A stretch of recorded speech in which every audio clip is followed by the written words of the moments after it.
Welcome to Channel Liturgy of Slaves. In April of 1841, Silas Rutald made an announcement that shocked even the crudest plantation owners in South Carolina.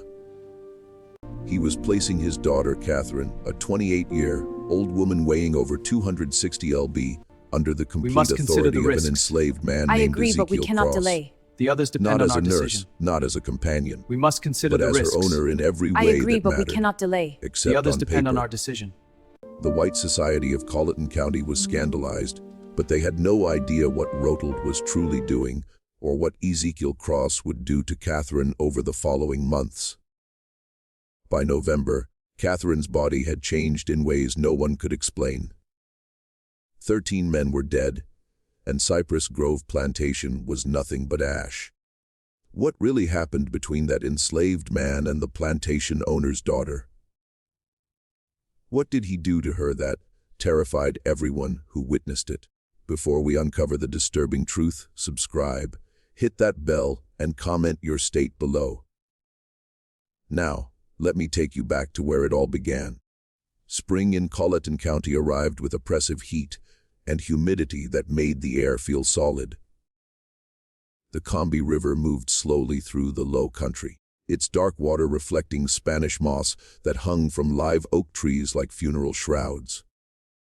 Rice paddies stretched for miles, their flooded fields worked by hundreds of enslaved people who moved through water up to their knees from dawn until dusk. This was wealth built on suffering, prosperity extracted from human misery, all of it justified by men who convinced themselves that cruelty was simply the natural order of things. Cypress Grove Plantation sat on 800 acres of moderately productive land. Its owner, Silas Rutald, was not quite part of the county's elite, but desperately wanted to be. He owned 58 enslaved people, which made him wealthy by most standards, but barely qualified him as mid-tier in local society. The truly powerful families owned thousands of acres and hundreds of slaves. They summered in Charleston and sent their children to universities in the North. Their names carried weight that could open doors or destroy reputations with a single word. Silas had married Elizabeth Yancey in 1812, a union that brought moderate land holdings and a respected surname. Elizabeth had been a practical woman who kept meticulous records and seemed more interested in profit margins than social climbing. She died giving birth in 1813 to a daughter christened Catherine. For 28 years, Silas raised Catherine alone while focusing his energies on gaining entry to the inner circles of county power. He was a tall man, thin in the way of people who forget to eat when consumed by obsession. His hair had gone gray prematurely, giving him a severe appearance that matched his cold temperament. In business, he was known for being shrewd, but honorable enough, the kind of man who would drive hard bargains, but keep his word. His daughter Catherine had grown up isolated, educated by tutors never quite belonging anywhere. By 1841, she was 28 years old and weighed nearly 260 lb.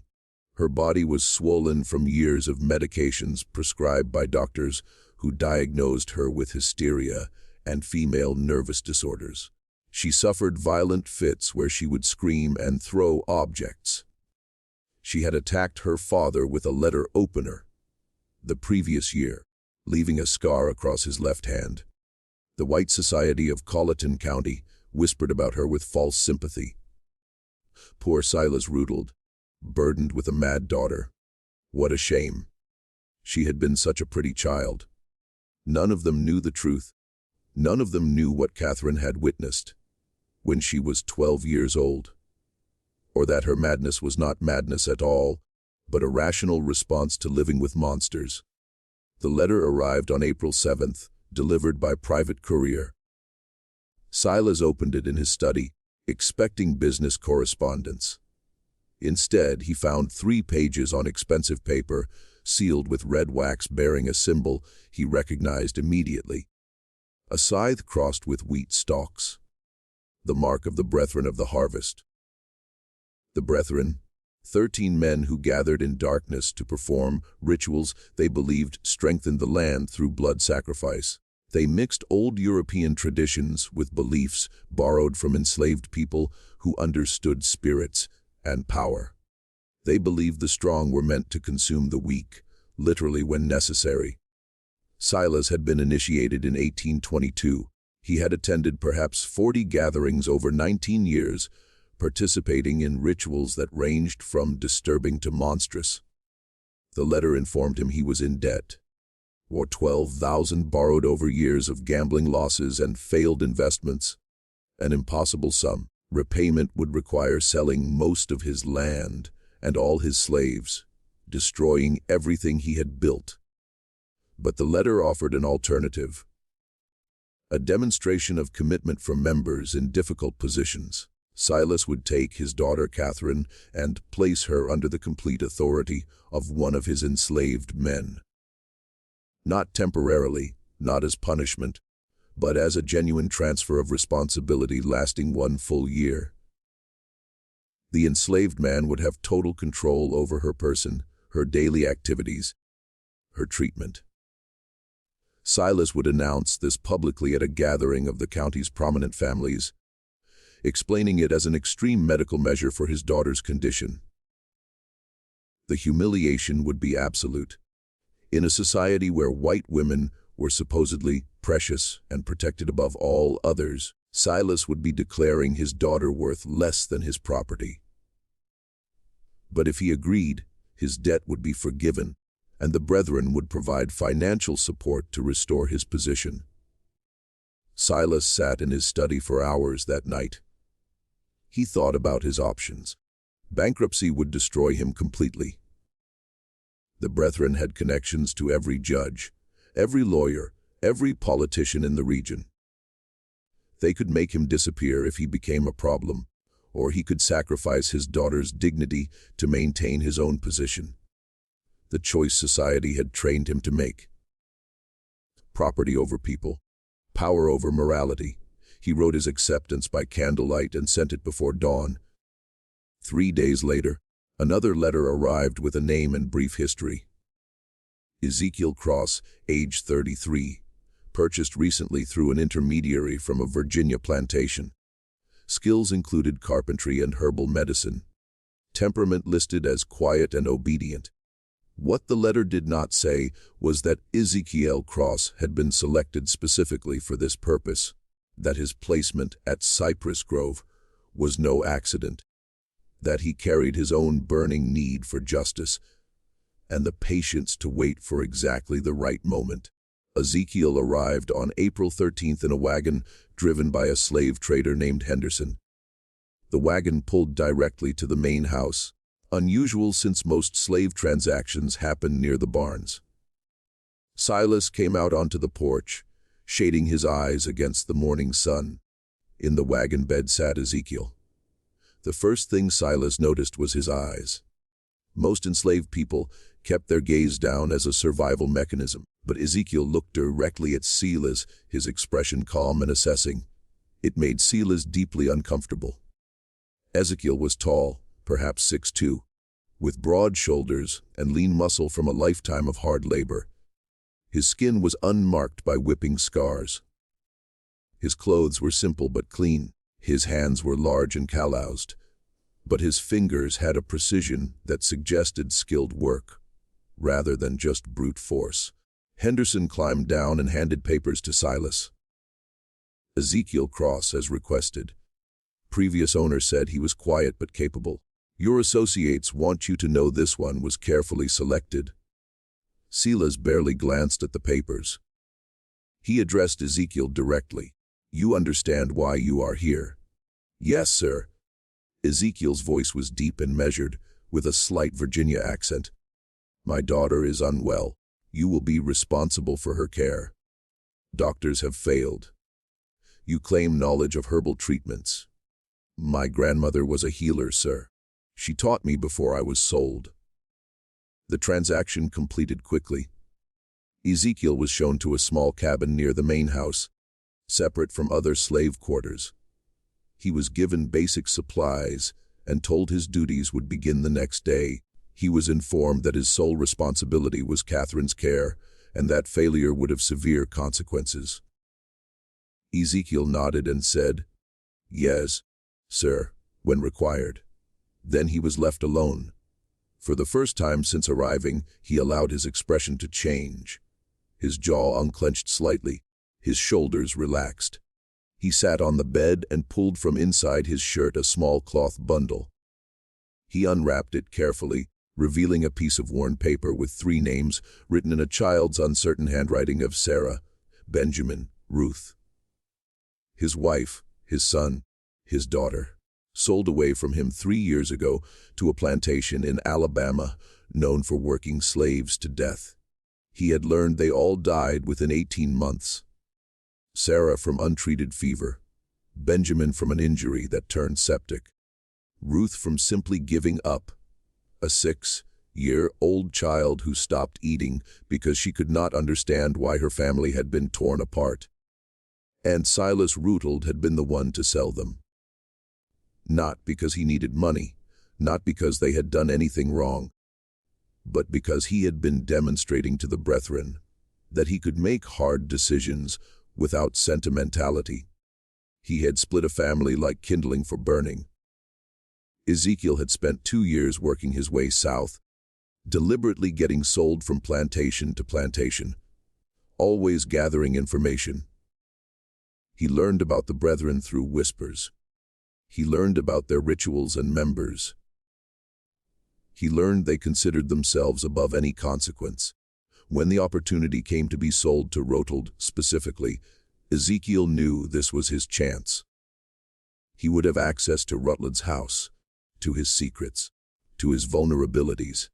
And sometimes justice came not from courts or laws, but from patience and planning and being willing to become exactly as monstrous as necessary. He folded the paper with the 3 names and tucked it away. Then he lay back and stared at the ceiling and began planning what came next. His first day began on April 14th. A house slave named Judith, middle-aged with graying hair, brought him to Catherine's room on the 2nd floor. She knocked reluctantly. "Miss Catherine, your father has brought someone to help with your treatments." A crash from inside. Something heavy hitting the wall. Then Catherine's voice, slurred but venomous. "I do not want more treatments. Send him away." Judith looked at Ezekiel with sympathy. "She has bad days. This is one." Ezekiel opened the door and stepped inside, closing it before Judith could follow. The room was large but dark. Heavy curtains drawn. The air was stale, smelling of unwashed bedding and something else. The sweet rot smell of mercury. Books scattered across the floor. A shattered picture against the wall. Clothes everywhere. Catherine sat in a chair by the cold fireplace, wrapped in a stained dressing gown. Her dark hair hung loose and tangled. Her face was puffy, eyes unfocused. Her hands trembled continuously on the chair arms. She looked at Ezekiel with confusion, then fear, then anger. "Who are you?" I said. "No more doctors." "I am not a doctor, miss. My name is Ezekiel. Your father asked me to help you." "Oos, help?" She laughed harshly. "That is what they all say.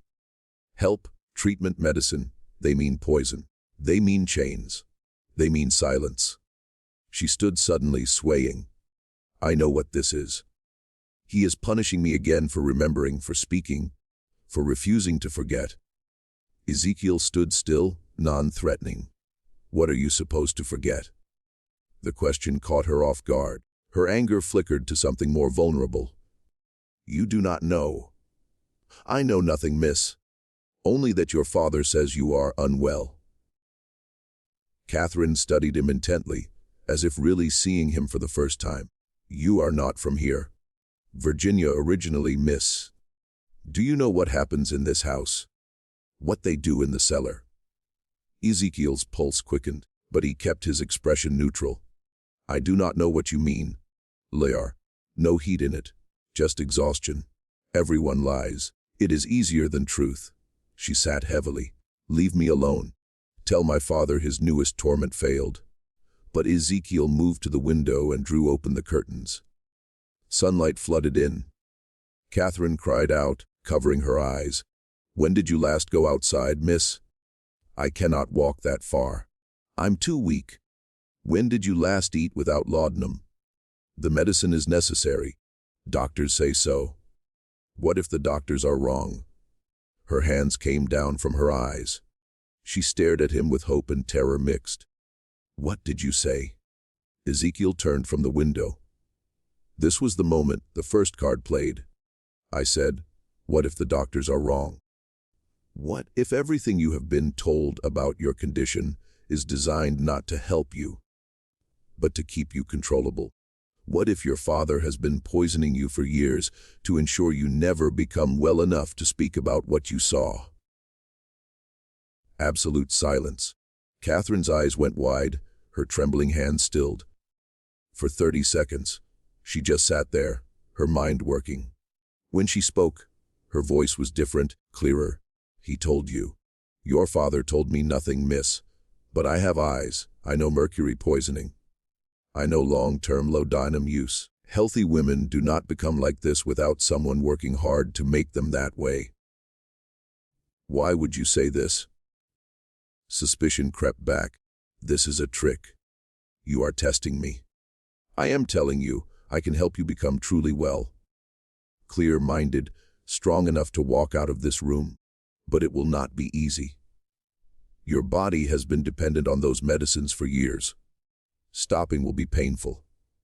You will feel worse before better, and your father will not approve. Then why would you do it?" Ezekiel met her eyes. "Because I have my own reasons for wanting Silas Riddle to suffer, and the best way to make him suffer is to give him back a daughter who is sane enough to remember everything and strong enough to speak about it. The truth. Dangerous to speak so plainly. But Catherine was damaged, not stupid. She would see through manipulation, but genuine common cause. That she might believe. "You want revenge on my father?" "Yes, miss." "What did he do to you?" "He sold my family, my wife and 2 children. Sent them to their deaths for no reason except to prove something to people who judge worth by cruelty." Catherine absorbed this, then nodded slowly. "The brethren. He sold them for the brethren." "Not a question. The brethren, miss. You will learn. Everyone learns eventually." She leaned forward. "If I agree, if I let you help me, what happens then?" "You get well, miss. And when you are well, we decide what to do next. I have my revenge to plan. You have yours. Perhaps they align." Catherine studied him intently. Finally she spoke. "I want them all dead. My father, Judge Palum. Reverend Crenshaw, all of them. Every man who stood in that cellar. I want them to suffer first, to know it is coming, to beg. Then I want them dead." The venom was shocking, not for its intensity, but because it came from someone dismissed as mad and harmless. This was not madness. This was rage concentrated by years of suppression. Ezekiel nodded. "Then we have an understanding, Miss Catherine. If we are conspirators, use my name." "I cannot, miss. Not where anyone might hear. We must be careful." "Then know something, Ezekiel." Catherine's eyes glittered dangerously. "I have killed before. 3 people. House slaves who might have told my father about my lucid moments. I cannot remember exactly how. The laudanum blurs everything. But I know I did it. They disappeared. Their families were told they ran away." She smiled terribly. "So if you plan to betray me, to use me, then dispose of me, know that I am not a victim. I am something worse." Ice ran down Ezekiel's spine. He had expected an ally, not someone whose capacity for violence might exceed his own. But he kept steady. "I believe you, miss, and I will not betray you." "Good." Catherine stood more steadily. "Then let us begin. But I have one condition. When this is over, when we have had our revenge, I want to die. I do not want to live with what I have seen and done. You will help me with that too." Agreed. Ezekiel had not expected that, but he was committed now. Agreed. Catherine extended her hand. After hesitation, Ezekiel shook it. Her grip was stronger than expected. Over the following week, Ezekiel began Catherine's treatment. He gradually reduced her laudanum, replacing some with herbal tinctures, valerian root for anxiety and sleep, chamomile for digestive distress, milk thistle to help her liver process accumulated toxins. The process was brutal. Catherine spent 3 days in bed with fever, shaking, and vomiting. Ezekiel stayed with her through it, holding a basin while she was sick, wiping her face with cool cloths, speaking quietly just to remind her she was not alone. When the worst passed, she was weak but clearer than she had been in years. The constant tremor decreased. Her speech was less slurred. She could focus on reading. Then real work began. Ezekiel had her walking short distances at first, from her room to the hallway end and back. It exhausted her, but he insisted. Every day, a little further. He adjusted her diet, bringing lean meats and vegetables instead of heavy pastries. He limited portions strictly, though she fought him. Years of using food as comfort making restriction difficult. While working on her physical recovery, they talked. Catherine told him about the cellar, about what she saw at 12. She described it in detail that made Ezekiel's stomach turn, but he listened without interruption. She told him about years of gaslighting that followed. Her father convincing everyone, including herself, that she was mad, that she invented memories, that nothing she said could be trusted. She told him about the journal she kept hidden, pages documenting dates and times, when her father left late at night, names of visitors at strange hours, sounds from below that should not be possible. Ezekiel told her about his family, about Sarah, who sang while working and taught their children to read despite the danger, about Benjamin, who at 8 could do mathematics that amazed overseers, about Ruth, who loved flowers and picked wild blooms to make their cabin beautiful. He told her how Silas came to the Virginia plantation with a buyer's warrant, how he inspected them like livestock, how he agreed to purchase all 3 for a reasonable price, then changed terms at the last moment, saying he only needed the woman and children, not Ezekiel. How he deliberately split the family for no practical reason, but simply because he could. He smiled when he did it. Ezekiel said quietly, "That is what I remember most. My son crying, holding my leg, begging. My wife trying to be strong, telling Benjamin to be brave. And your father smiled like it pleased him to cause that pain." Catherine listened with newly clear eyes. "I am sorry. I know sorry is just a word, but I am sorry you suffered because of what my father is. You are not responsible for what he does, miss. No, but I am responsible for what I do next. And I promise you, Ezekiel, he will pay for what he took from you. They will all pay." The formal announcement was scheduled for April 29th, 41 people gathered in the Cypress Grove dining room for what invitations described as an important family announcement. The county's elite arrived in carriages.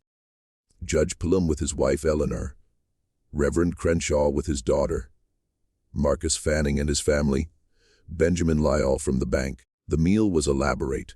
Oysters, roasted duck, multiple rice dishes, sweet potatoes, fresh bread, a towering cake for dessert.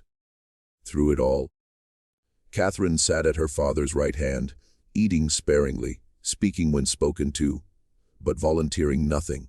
Ezekiel served alongside other house slaves, moving quietly, refilling glasses, clearing plates. He was invisible to most guests, but he listened to every word, watched every interaction, filed away information. After dessert, Silas stood and tapped his glass. "My friends, thank you for joining us. As you know, Catherine has been unwell for years. We tried every treatment. Doctors from Charleston, a specialist from Philadelphia. Nothing helped, until recently." He gestured toward Ezekiel. "2 weeks ago, I brought in Ezekiel, who has knowledge of herbal medicine. As you can see, Catherine is much improved.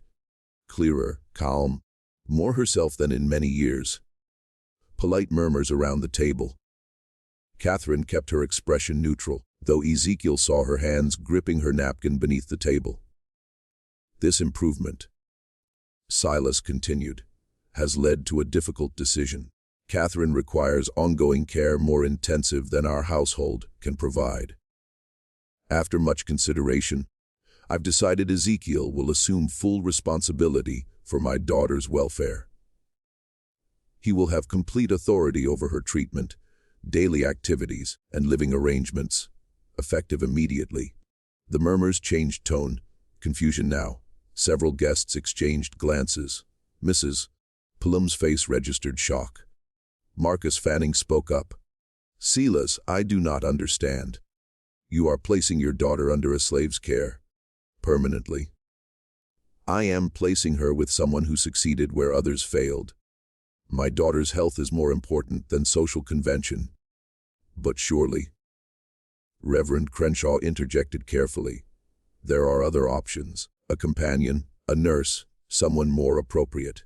Silas's expression hardened. I have made my decision. Catherine agrees. Do you not, daughter? All eyes turned to Catherine. This was the moment she could refuse, could expose everything, could bring it all crashing down. Instead, she smiled. Small, controlled, revealing nothing. I trust my father's judgment. Ezekiel has been kind, and his treatments help. I am content with this arrangement. Perfectly delivered. But Ezekiel saw what others did not, her knuckles white on that napkin, the flash in her eyes promising violence. She was playing the required role, the obedient daughter. But inside she was screaming. The evening passed in awkward conversation. Some guests left early. Others stayed to speak with Silas privately, asking questions they did not want public. Ezekiel caught fragments. Are you certain this is wise? What will people say? The brethren will not approve of this becoming public. That last from Judge Plum, spoken low near the study. Silas's response was too quiet to hear, but whatever he said made Plum nod and clap his shoulder. By midnight, all guests had departed. Catherine retired to her room. Silas went to his study. Ezekiel helped with cleanup, then made his way upstairs. He knocked softly on Catherine's door. Come in. She sat by the window, still in her dinner dress, looking out at dark grounds. She did not turn. It is done, then. I am officially your responsibility. Property of property. How absurd. How are you feeling, miss? I want to burn this house down with everyone in it. But we must be patient. Is that not what you tell me? Yes, miss. I agreed because I want them to feel secure. I want them to think this is just my father's eccentricity. I want them to forget about me while we work. She turned to look at him. Did you see their faces? The disgust, the pity. They think I am pathetic. They have no idea what we are planning. And what exactly are we planning, miss? Catherine moved to her dresser and pulled out a wooden box. Inside were papers covered in her handwriting. I have been documenting everything I remember for years. Dates, names, ritual descriptions. Coded so it looks like nonsense if found. But I can decode it. We have enough to destroy 20 men. And will anyone believe us, miss? A woman recently recovered from madness and an enslaved man. No. Which is why we need proof they cannot dismiss. Real physical evidence. She pulled out one specific page. I know where they keep their records. The Brethren maintains a ledger of all activities, every ritual, every sacrifice, every member's participation. It ensures everyone is equally guilty. My father mentioned it years ago, before he realized I would remember. Where is this ledger? In the cellar. There is a hidden room beyond the main chamber. I never saw inside, but I heard them talk about it. That is where they keep everything they cannot afford to lose. Ezekiel felt excitement mixed with dread. Such a ledger would be devastating evidence. But getting it meant going into the heart of the Brethren's domain. We would need to access it when the house is quiet. My father travels to Charleston monthly for business. The next trip is May 14th. He will be gone 3 days. That gives us 2 weeks to prepare. We need the cellar layout, every room, every hiding place. I can help. I have been thinking about this for 16 years. I know exactly what needs to happen. They spent an hour going over details, speaking in whispers. Catherine sketched the cellar layout from memory. Ezekiel asked about guards, keys, slave schedules. When he left her room, it was nearly 200 in the morning. He made his way to his small room, mind racing. He was fully committed now to conspiracy with a woman who was brilliant and damaged and frightening. He pulled out the paper with his family's names and looked at it by candlelight. I am doing this for you. For Sarah, for Benjamin, for Ruth. For every person who suffered, because men like Silas Rudel believe power gives them the right to destroy lives. He blew out the candle and lay in darkness, listening to the house settle. Somewhere below, in a cellar he had never seen, were secrets that could tear apart South Carolina's most powerful families. In 2 weeks, he would go down there to find them. The 2 weeks passed with deceptive calm. Catherine continued improving. Her weight dropped. Her mind stayed sharp. She walked further each day. More importantly, she was translating sections of her coded journals for Ezekiel, filling in details about the Brethren that made his blood run cold. The Brethren was not unique to Colleton County. Catherine explained one afternoon. It was part of a larger network across the South, connected societies in Charleston, Savannah, New Orleans, Richmond, different names, but always the same structure. Wealthy men who believed their power derived from ancient practices of dominance and sacrifice. They believed they continue traditions going back thousands of years. European mystery cults, mixed with things learned from enslaved people. They twisted it into something monstrous. Justification for things that have no justification. And the sacrifices. Not always human, sometimes animals. But other times they take people who will not be missed. Slaves with no family. Poor whites who wander onto their properties. Once I heard my father mention a child, but I do not know if that was literal. Where do bodies go? Swamps. On every plantation, bodies go in and are never found. Alligators do the rest. And this ledger documents all of it. Every ritual for 40 years. Names, dates, descriptions. They keep it because they need mutual complicity. Everyone equally guilty, so no one can expose the others without destroying themselves. May 14th arrived. Silas left for Charleston early morning, taking his carriage and manservant. He would stay with associates, attend to business, expected back evening of May 16th. That gave them almost 3 full days. They waited until nightfall before moving. The house settled into evening routine. By 10, the main house was silent. They met in Catherine's room. She had changed into simple dark clothes, allowing freedom of movement. Her hair was pulled back tightly. She looked like someone preparing for battle. Are you certain, miss? I have never been more certain. Let us go. The cellar entrance was in the kitchen behind the pantry. The door looked like wall paneling, but pressed right, it clicked open, revealing narrow stairs descending into darkness. The smell hit immediately: damp earth and old smoke and something organic and rotten. Catherine noticed his reaction. You get used to it. I wish I could say you stop smelling it, but I would be lying.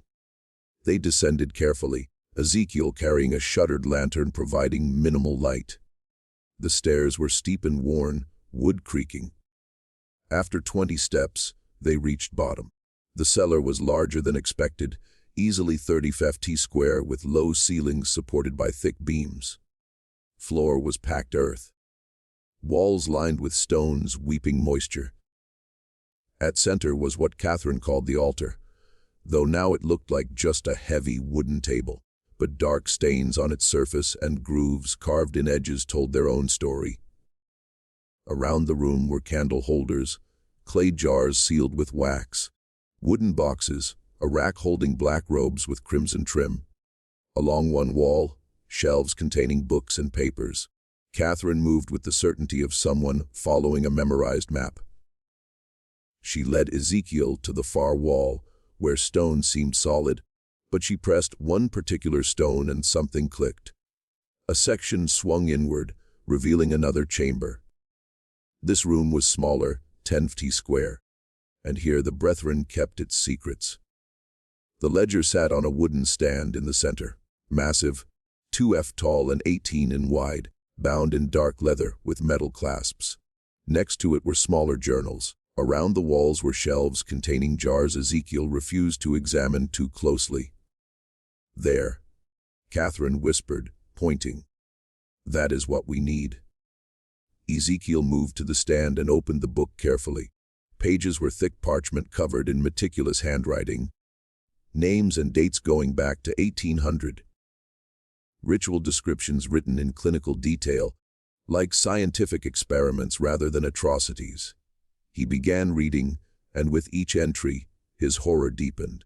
These men had not just committed occasional violence. They made it systematic. Regular gatherings every 6 weeks, rituals timed to agricultural cycles, believing blood fed the land. They had killed at least 37 people over the years, probably more.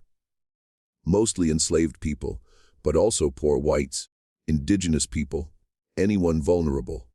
And notes about consumption. They had not just killed, they had eaten. Pieces of victims prepared specific ways, consumed during ritualistic meals they believed transferred power. "Dear God," Ezekiel whispered, "this is worse than I imagined. I tried to tell you." Catherine's voice was flat. "I watched them when I was 12. I watched them cut pieces from that woman on the altar. I watched my father raise a goblet and drink.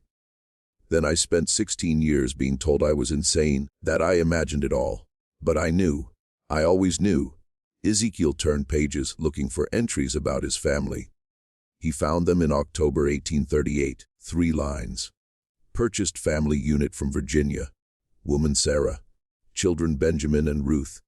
Separated from male to demonstrate resolve. Sent to Alabama contact. Payment received. 3 lines. That was all his family's destruction merited. "We need to take this," Ezekiel said, voice tight with rage. "Numb."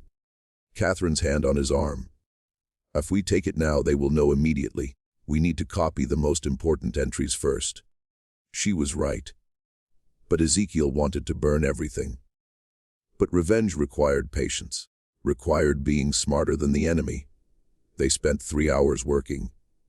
Catherine had brought paper and ink. She copied entries about specific rituals, focusing on ones naming current members. Ezekiel documented victims, creating a list of names and dates that could potentially be cross-referenced with other records. Exhausting work, made worse by the content. Several times Ezekiel had to stop, hands shaking too badly. Once Catherine left the chamber entirely, overcome by memories. But slowly, methodically, they built their case. Page after page of evidence. They were so focused, neither heard footsteps on the cellar stairs. First indication something was wrong was when light flared in the outer chamber. Lantern light much brighter than their single lamp. Ezekiel looked up sharply, blood going cold. Silas Rudolph stood in the doorway, flanked by 2 other men. Behind them, at least 4 more figures in the main cellar. "I must admit," Silas said calmly, "I am impressed. I did not think you would find the inner chamber." Catherine stood slowly, placing herself between her father and Ezekiel. "You were supposed to be in Charleston." "I was supposed to be. But I never trusted your miraculous recovery. So I made arrangements. I left this morning, yes, but I returned this afternoon and watched the house all evening, waiting to see what you would do." He stepped into the chamber, the two men blocking the exit. Did you really think I would not anticipate this? That I would not prepare for the possibility, you might remember, might seek revenge. You have been poisoning me for 16 years. Catherine's voice steady despite everything. And you expect me to simply accept that? I expect you to understand it was necessary. You saw something you should not have, a child. You could not understand. I could not allow you to destroy everything. I was 12, and I watched you murder a woman and eat her flesh. That was not fear, Father. That was a reasonable response to witnessing evil. Evil. Such a simple word. Silas moved further into the room, eyes moving between Catherine and Ezekiel. And you, using my daughter to get to me, filling her head with ideas of revenge. Ezekiel said nothing, calculating distances and odds. 7 men against 1, with Catherine in no condition to fight. The situation looked hopeless. Silas seemed to read his thoughts. Do not do anything foolish. I do not want to hurt either of you. Not permanently.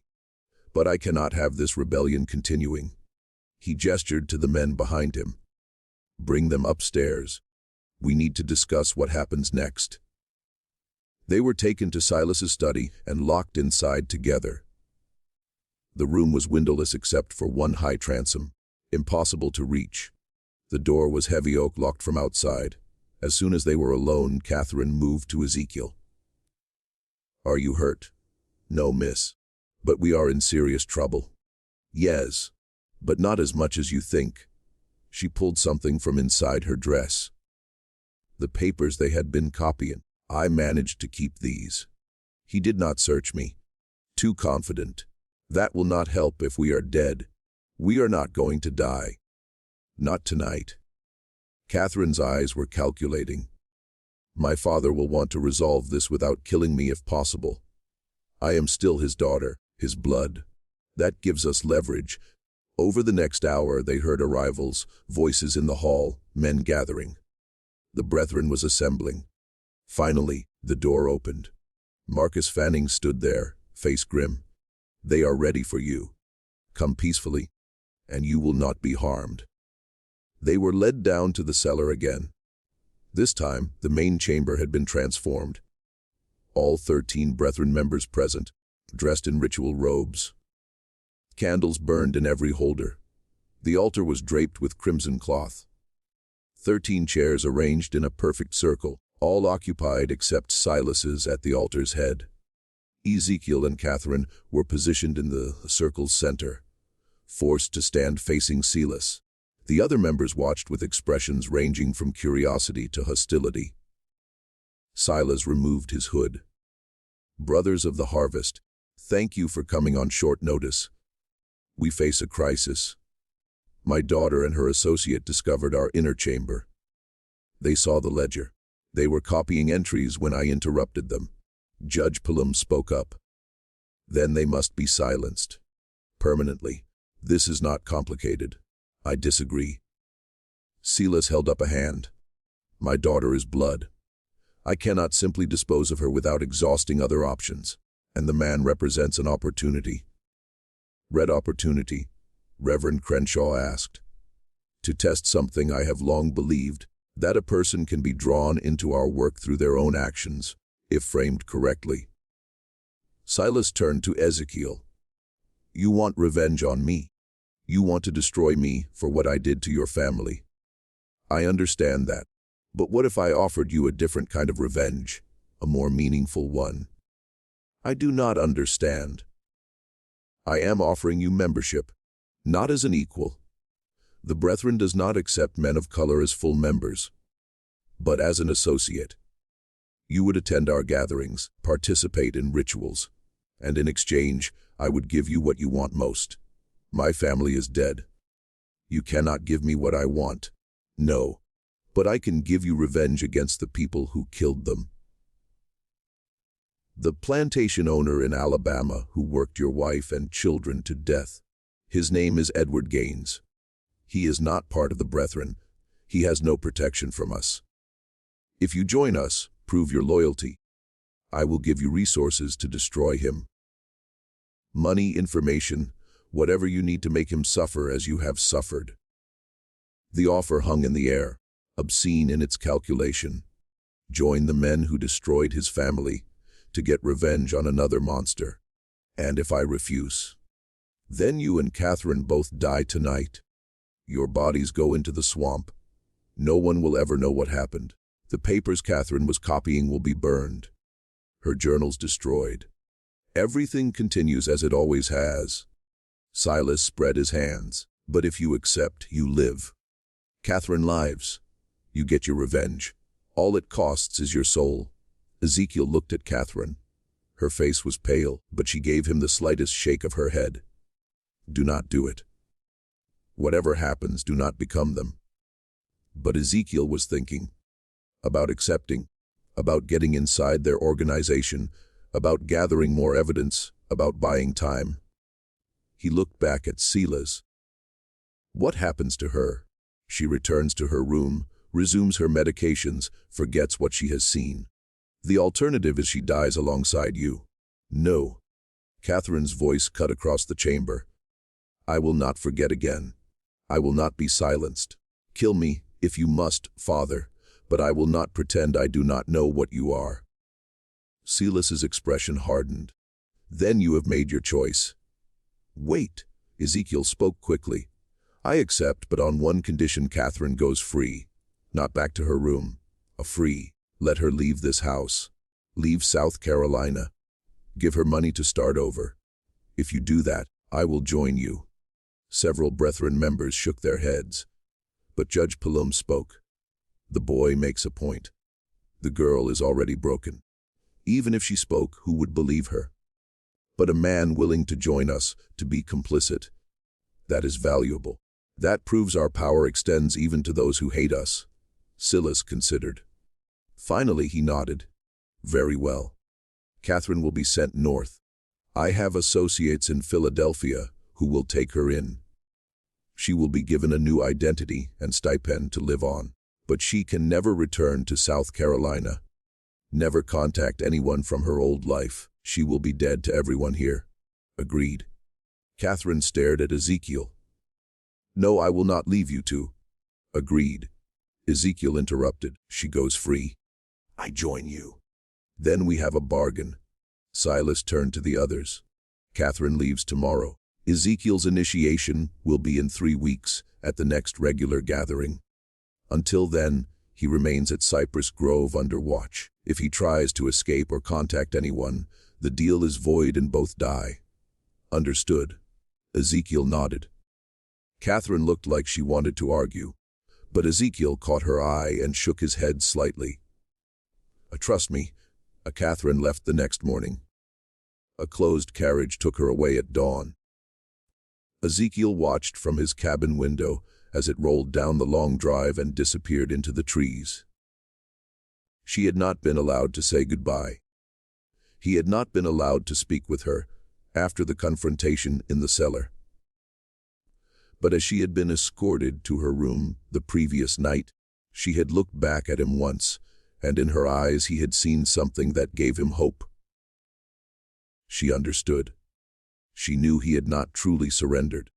She knew this was strategy, not defeat.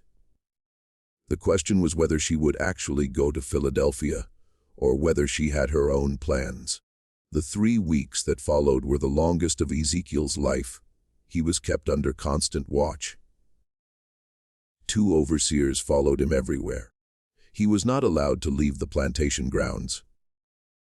He was given menial work to keep him occupied, meaningless tasks that accomplished nothing but filled time. But he was also given access to the main house, to the study where Silas kept his papers, to the cellar where the next gathering would take place. They were watching him. Yes, but they were also testing him, seeing if he would try to escape, seeing if he would attempt sabotage. Ezekiel did neither. He played the role of defeated man who had made a pragmatic choice for survival. He was quiet, obedient, asked no questions, caused no problems. But he was observing everything, learning the routines of the house. noting which slaves could be trusted, which overseers were cruel, which brethren members visited regularly. He was building a mental map of how everything worked, looking for weaknesses. And at night, alone in his cabin, he thought about what was coming. His initiation would require participation in their rituals. They would test him. They would want to make him complicit in something horrible, so he could never expose them without destroying himself. He thought about how far he was willing to go, what lines he would not cross, even for revenge, whether there was any act so terrible that justice did not justify it. He did not have good answers to those questions. On June 2nd, the night before his initiation, Silas came to his cabin. It was late, after midnight. Ezekiel woke to knocking and opened the door to find his owner standing there alone. "May I come in?" Ezekiel stepped aside. Silas entered and looked around the sparse room. Finally, he spoke. "Tomorrow, you will become one of us. Not fully, never fully, but enough. I want you to understand what that means." "I understand what I agreed to." "Do you? Do you truly?" Silas sat on the single chair, uninvited. The Brethren has existed for 43 years. In that time, we have never lost a member to exposure. Never had someone break our code of silence. Do you know why? Because everyone is equally guilty. Partly, but also because we take care of each other. A man joins the Brethren, and suddenly doors open. Business opportunities appear. Legal problems disappear. Enemies find themselves in difficulty. We are not just a society, Ezekiel. We are a network of power that extends across the entire South. Once you are part of that network, even as an associate, you will have access to resources you cannot imagine. And in exchange, I help you murder people. Silas did not flinch. In exchange, you help us maintain the natural order. The strong over the weak, the powerful over the powerless. That is how the world has always worked. We simply acknowledge it and use it to our advantage. You killed my family to demonstrate your commitment to that order. I did, and I would do it again because sentiment is weakness. Love is weakness. The moment you allow yourself to care more about individuals than about power, you have already lost.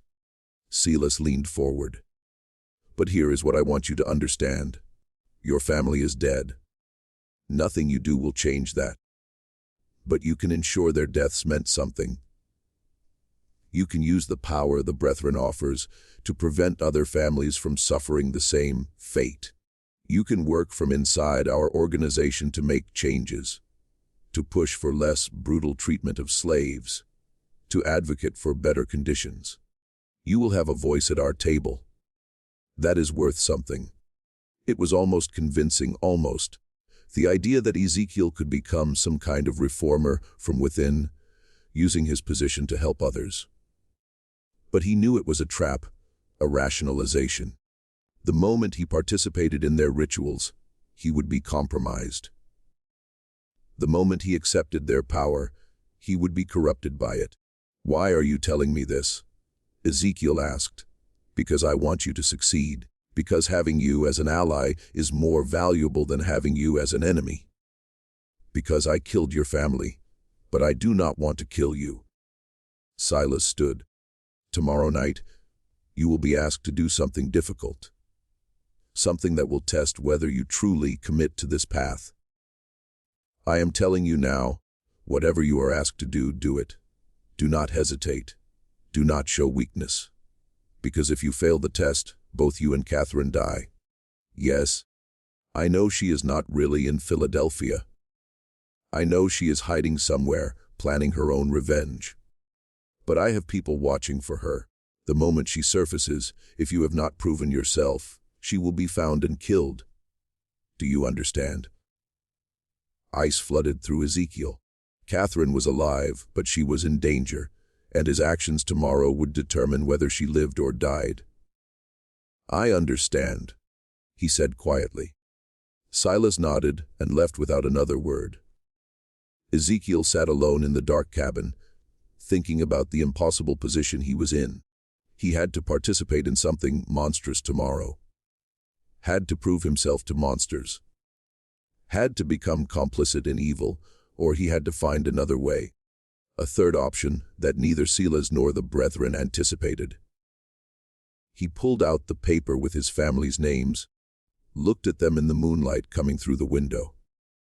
"Forgive me," he whispered, "for what I'm about to do, for what I have to become. I promise you it will not be for nothing." The gathering began at midnight on June 3rd. Ezekiel was brought to the cellar by two brethren members who stripped him to the waist and tied his hands behind his back. They led him down the stairs into the candlelit chamber, where all 13 members waited in their robes. Silas stood at the altar's head. "Brothers of the harvest, tonight we conduct an initiation unlike any in our history. We bring into our circle a man who has every reason to hate us. A man who has lost everything because of what we represent. We do this to prove that our power extends even to our enemies. That anyone can be brought into the fold if the price is right." He gestured, and two more brethren members brought forward a figure bound and gagged, struggling weakly. They placed the person on the altar and stepped back. It was a young woman enslaved, maybe 18 or 19 years old, terrified. "This is your test, Ezekiel," Silas said. "To join us, you must participate in our ritual. You must take the knife and make the first cut. You must prove that your desire for revenge against Gaines is stronger than your moral objections to our methods. If you refuse, you die here tonight. If you accept, you become one of us, and we help you destroy the man who killed your family." The other brethren members began chanting. Low, rhythmic sounds in a language Ezekiel did not recognize. The candles flickered. Shadows danced on the walls. Silas held out a knife, long blade, wickedly sharp, handle wrapped in leather. "Take it. Make the choice." Ezekiel looked at the woman on the altar. She was crying, trying to scream through the gag. Her eyes found his, and in them he saw every enslaved person who had ever suffered at the hands of people like the brethren. He saw Sarah, Benjamin, Ruth. He saw himself. He looked at the knife, at Silas, at the 13 men watching to see what he would do. This was the moment, the point where he would either become a monster or die resisting. But there was a third option, one he had been planning for 3 weeks, one that required perfect timing and absolute commitment. He took the knife. The brethren members nodded approvingly. Silas smiled. The chanting increased in intensity. Ezekiel stepped toward the altar. The woman's eyes went wide with terror. He raised the knife. And then he moved not toward the woman, but toward the nearest brethren member. The knife flashed in the candlelight and buried itself in the man's throat before anyone could react. Blood sprayed. The man collapsed. Ezekiel grabbed the fallen member's robe, pulling it off in one motion. He threw it over the nearest candles, plunging half the room into darkness. Chaos erupted. He moved through the confusion like violence incarnate.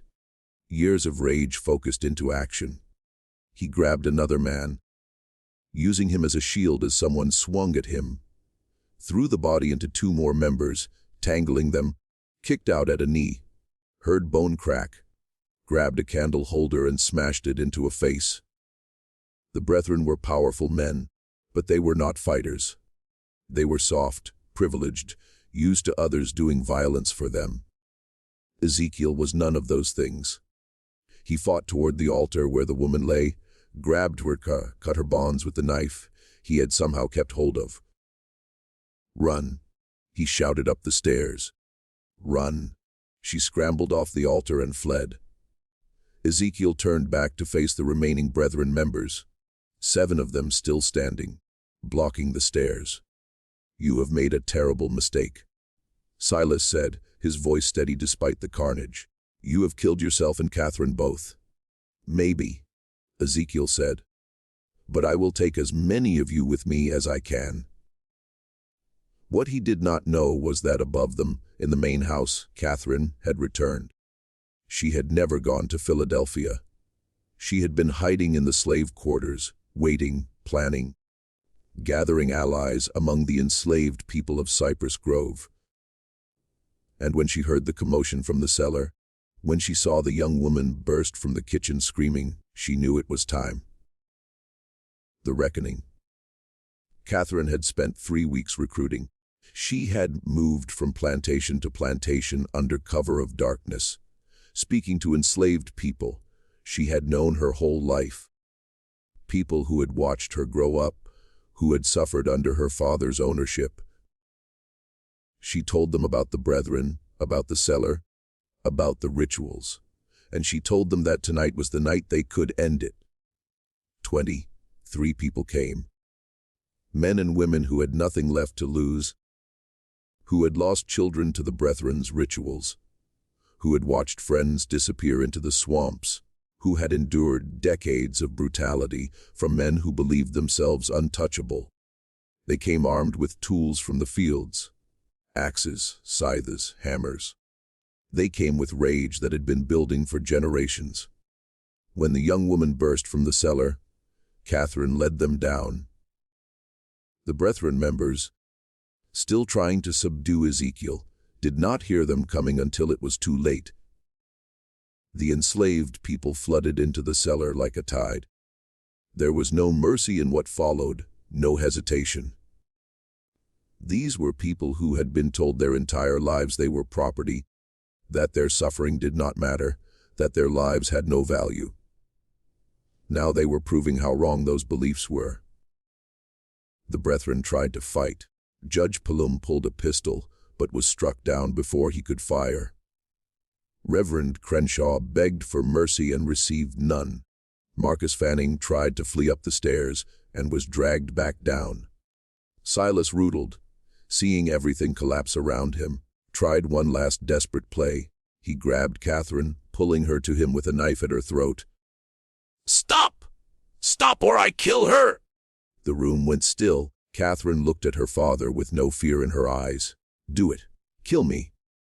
It changes nothing. You have already lost.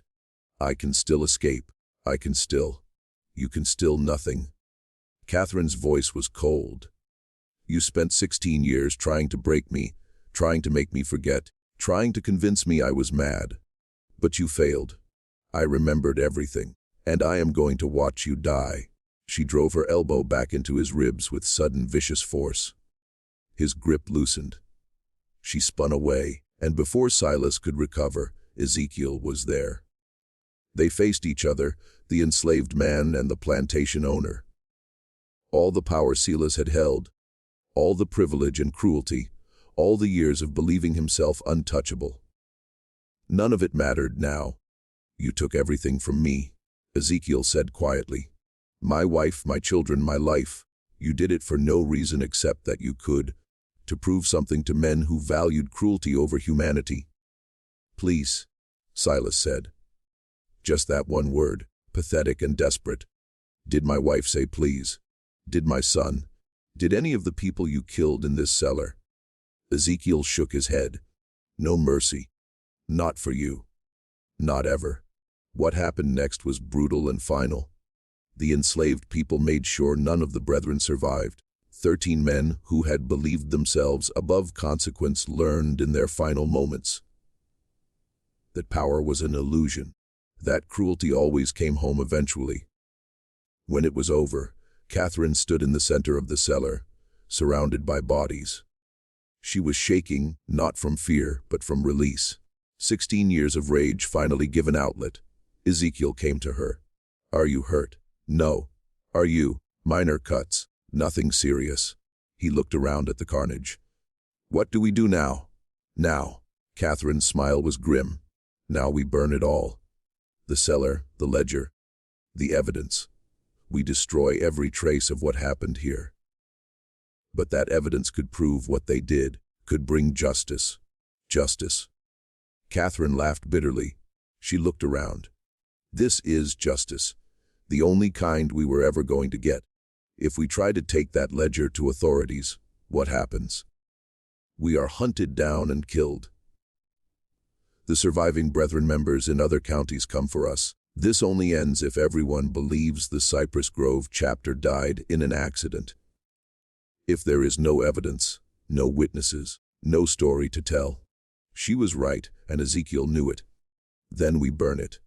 They spent the next 2 hours preparing. The enslaved people who had helped them left before dawn, disappearing back to their various plantations. They would say nothing.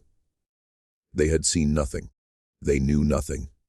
That was how survival worked. Catherine and Ezekiel poured oil through the cellar, stacked wood and kindling, placed the bodies in positions that might look like an accident if anyone investigated. Then they took the ledger and all the journals and placed them in the center of the altar.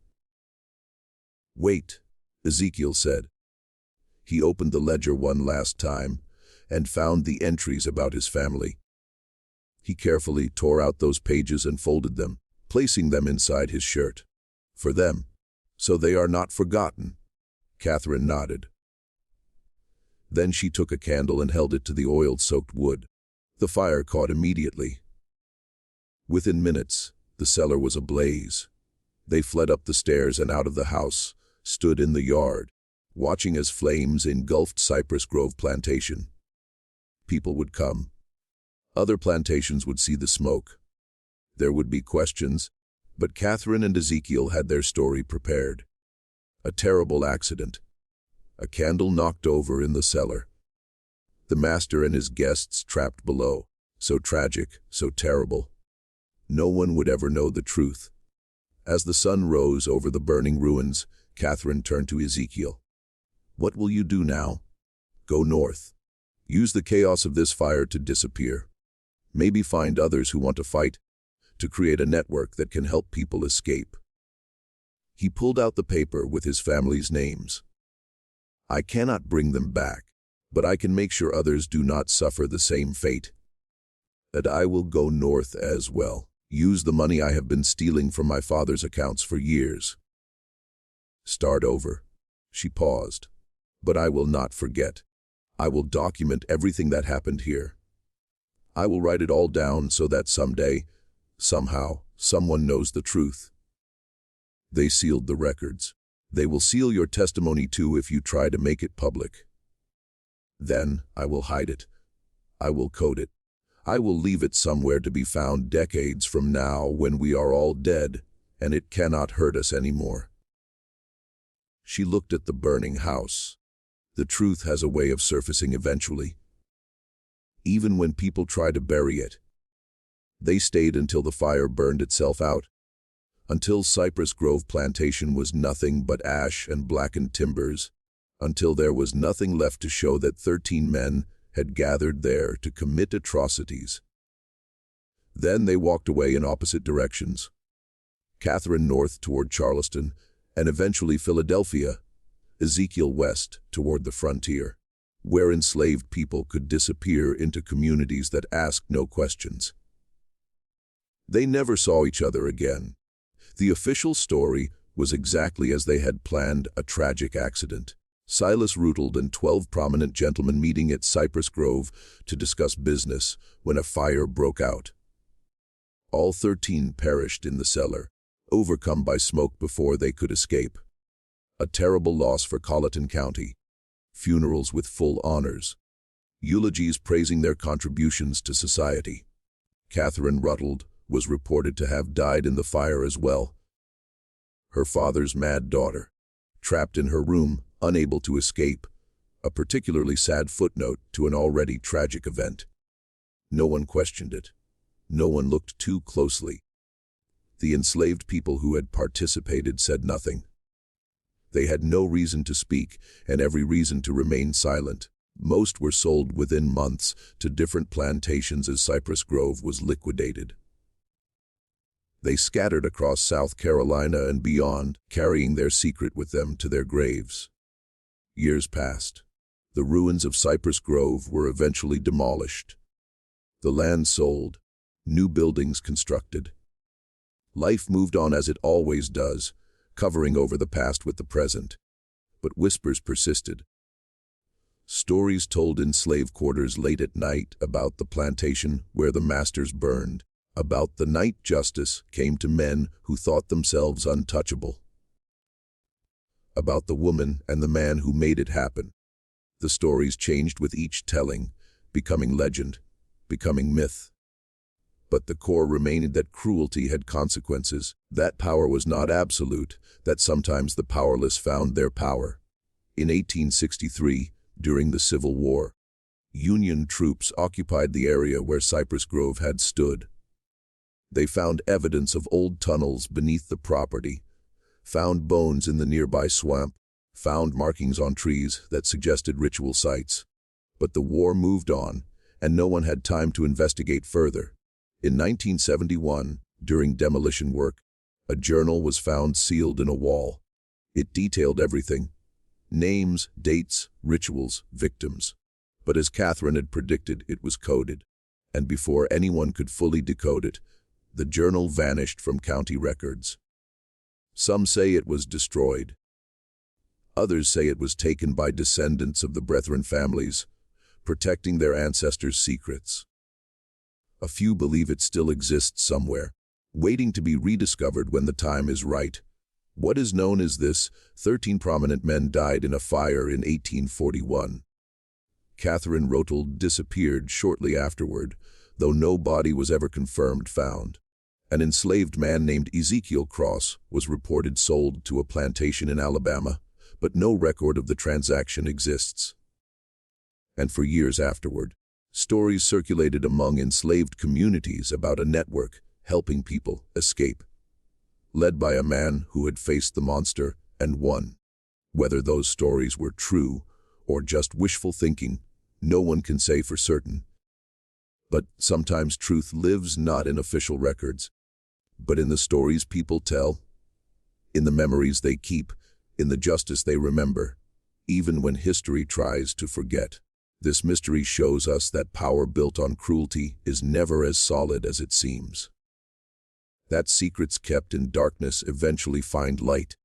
That the people deemed powerless often hold the most dangerous power of all: the power of witness, the power of memory, the power of refusing to forget.